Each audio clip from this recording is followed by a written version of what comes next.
Selamat malam, perkenalkan dengan saya Kurniadi Nehe. Saya mahasiswa dari Universitas Nasional, Prodi Sistem Informasi.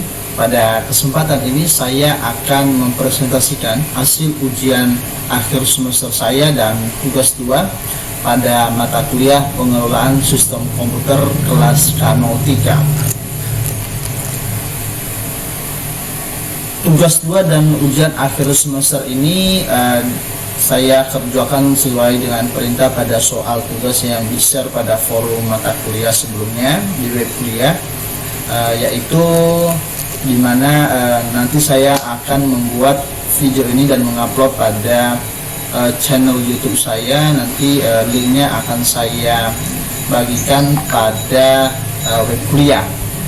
Topik yang saya bahas dalam kesempatan ini adalah knowledge system, ya, di mana studi kasusnya adalah penerapan knowledge management system pada perusahaan otomotif pada PT Astrindo Jaya Mobilindo.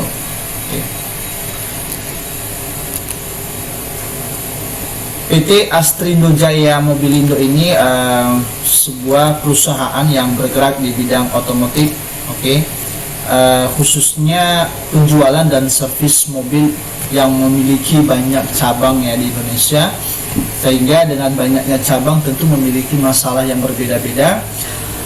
Setiap hari khususnya di bagian divisi IT, bagian support IT-nya itu selalu menerima suatu trouble di cabang, baik itu di sisi software maupun hardware.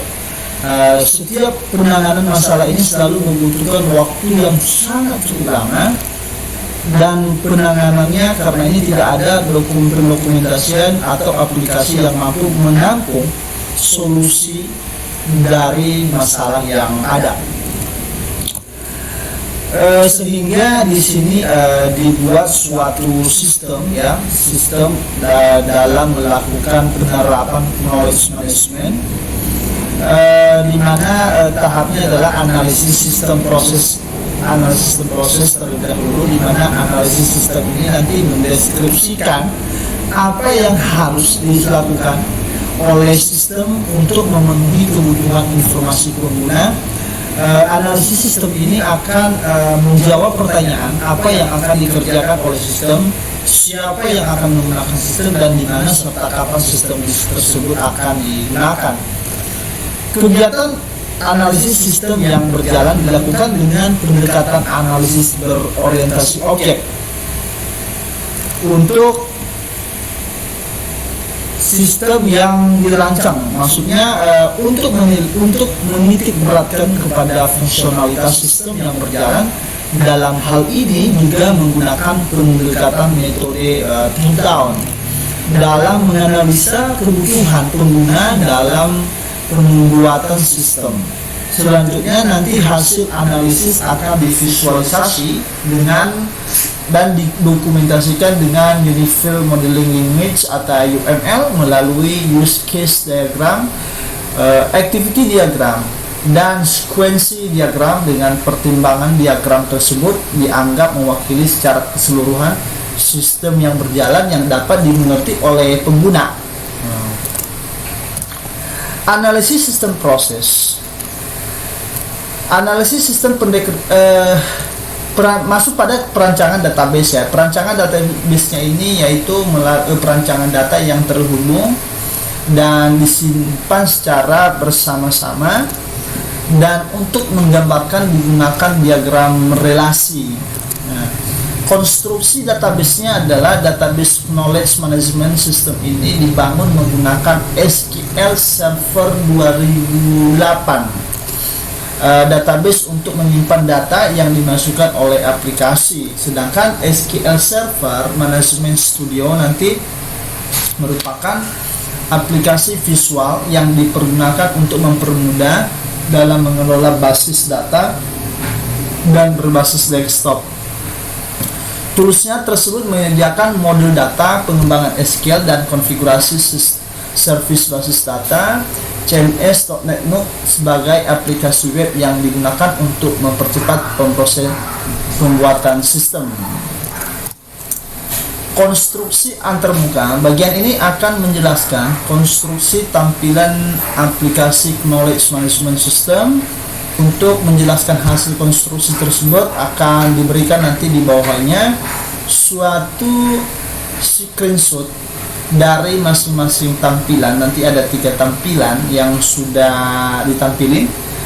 Nanti akan saya buat screenshotnya di bawah ini, baik itu tampilan navigasi maupun halaman pada aplikasi yang dibangun pada gambar lainnya dilakukan sebagai lampiran. Ini merupakan tampilan halaman login ketika seorang pengguna masuk pada halaman utama daripada sistem manajemen tersebut. Nah, kemudian nanti di sini seorang pengguna atau admin akan menginput username dan passwordnya sehingga nanti masuk pada login. Ketika nanti user dan password yang digunakan benar, maka loginnya akan berhasil. Kemudian nanti masuk pada tampilan halaman home, di mana di sini akan kita lihat suatu profile secara singkat dari Astrindo ini dan beberapa informasi yang bisa digunakan sebagai penunjuk keputusan pada sistem knowledge system. Kemudian ini adalah tampilan halaman chat. Tampilan halaman chat ini bersifat internal, di mana ini akan dihubungkan beberapa klien ya yang bisa menyampaikan suatu beberapa saran ya atau sesuai dengan kebutuhan yang diinginkan dalam suatu perusahaan tersebut. Nah, sehingga nanti pada pihak stakeholder tertentu akan memudahkan dalam mengambil suatu informasi untuk menunjang dalam mendukung suatu keputusan. Pengujian sistem ya, lingkungan pengujian memberikan gambaran tentang spesifikasi hardware, software, dan jaringan yang digunakan oleh pengguna dalam proses pengujian sistem, baik pengujian validasi maupun pengujian kualitas. Spesifikasi tersebut diperoleh dalam proses observasi berdasarkan aspek sistem. Nah, berikut ada beberapa ringkasan sistem spesifik, perangkat keras, dan perangkat lunak serta jaringan yang digunakan untuk proses pengujian. Di sini ada hardware yang digunakan itu yang bisa mensupport suatu knowledge system ini ya, yaitu PC servernya dengan prosesor Core i3 1,5 GHz, RAM-nya 8 GB. Kemudian ada wireless routernya 150 Mbps. Ketiga ada ponsel Android minimum sistem OS ya, prasistem Android 2.3 Gingerbread. Kemudian ada software hardware, ada softwarenya. PC server di kantor PT ini masih menggunakan sistem operasi Windows dan aplikasi web browser dalam pengembangan suatu sistem. Berikut ada beberapa daftar software yang digunakan pada lingkungan suatu pengujian sistem ini, yaitu sistem operasi Microsoft Windows Server 2008 R2. Kemudian ada web browser ya, web browser Mozilla Firefox dan SQL Server 2008. 4 Internet Information Service IIS. Ada aspek sistem ya, untuk mengimplementasikan penerapan knowledge management system ini perlu dilakukan peningkatan spesifikasi hardware yang digunakan sebagai server aplikasi dipasang di server lokal atau intranet PT Astrindo Jaya Molindo. Dari aspek perangkat lunak yang digunakan ya, memiliki peran penting dalam pengembangan web. Perusahaan yang menyediakan jasa pengembangan ASP.NET sangat diminati karena mampu menyediakan fitur yang sangat baik dan sebagai solusi pengembangan web. Nah, ini sangat fleksibilitas banget dan keamanan yang efektif untuk pengembangan suatu web. Selanjutnya masuk pada aspek manajerial. Ada di sini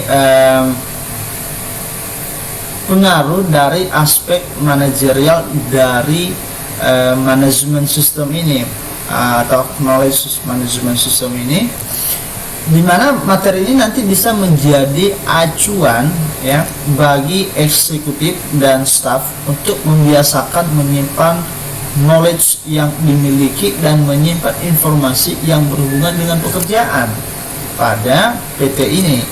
Nah, dengan adanya sistem knowledge management system, rencana implementasi sistem ya, rencana implementasi sistem ini merupakan tahap awal dari penerapan sistem, dan tujuan dari kegiatan implementasinya adalah agar sistem yang baru dapat beroperasi sesuai dengan yang diharapkan.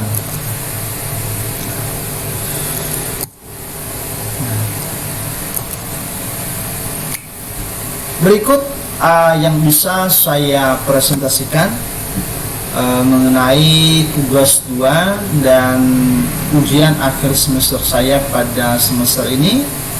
Semoga materi ini dapat membantu kita juga untuk lebih menambah pengetahuan tentang knowledge management system. Nah, dan semoga kita di masih suasana pandemi seperti ini kita sehat selalu, agar kita lebih semangat lagi untuk selalu belajar. Akhir kata saya ucapkan terima kasih, mohon maaf bila ada kata yang kurang berkenan. Selamat malam.